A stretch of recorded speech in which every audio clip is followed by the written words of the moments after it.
William smart అనే వ్యక్తి America దేశంలో అమెరికా సైన్యంలో పనిచేస్తూ ఉండేవాడు.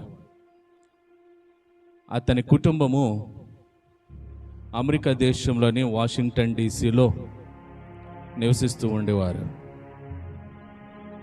ఆ విలియం స్మార్ట్కి 5 బిడ్డలు.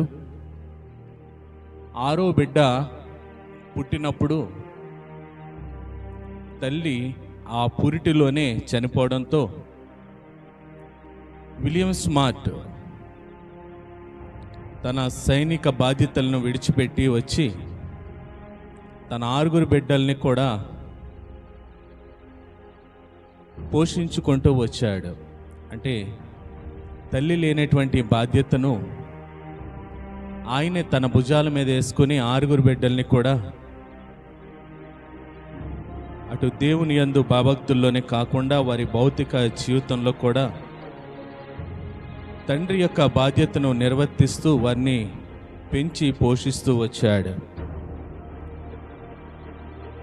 ఆ తండ్రి యొక్క ప్రేమను, ఆ తండ్రి యొక్క బాధ్యతలను గుర్తెరిగినటువంటి తన 6వ కుమార్తె సోనారా స్మార్ట్ తన తండ్రి ప్రేమ తల్లి లేని లోటును తీరుస్తుంది, తల్లి లేని బాధ్యతను మా తండ్రి తీసుకున్నాడని ఆ తండ్రి మీద ఉన్నటువంటి ప్రేమతో 1910వ సంవత్సరంలో జూన్ నెల 3వ ఆదివారాన్ని తండ్రుల దినోత్సవంగా తను జరుపుకోవడం ప్రారంభించింది.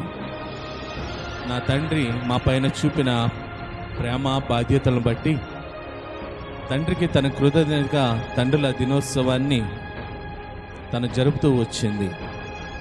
అయితే 1966వ సంవత్సరంలో అమెరికా అధ్యక్షుడు లిండన్ జాన్సన్ ఆయన దాన్ని ఏం చేశాడంటే అధికారికంగా ధృవీకరించి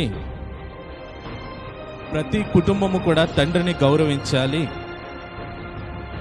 ప్రతి కుటుంబం కూడా తండ్రి యొక్క బాధ్యతను గుర్తెరగాలి అని అధికారికంగా దాన్ని ప్రకటించి 1966వ సంవత్సరం నుంచి జూన్ నెలలో 3వ ఆదివారాన్ని తండ్రుల దినోత్సవంగా అధికారంగా జరుపుకోవాలని ఆయన ప్రకటన చేయడం జరిగింది. ఈరోజు ప్రపంచవ్యాప్తంగా కూడా ఆ తండ్రుల దినోత్సవాన్ని, అనగా తండ్రులు మనపైన చూపే ప్రేమను కానీ, తండ్రులు మన పైన కలిగి ఉన్న బాధ్యతలను కానీ, తండ్రులు మన కోసం చేసే త్యాగాలను కానీ జ్ఞాపకం చేసుకుంటూ ఈరోజు ప్రపంచవ్యాప్తంగా కూడా ఈ తండ్రుల దినోత్సవాన్ని జరుపుకుంటూ ఉన్నారు.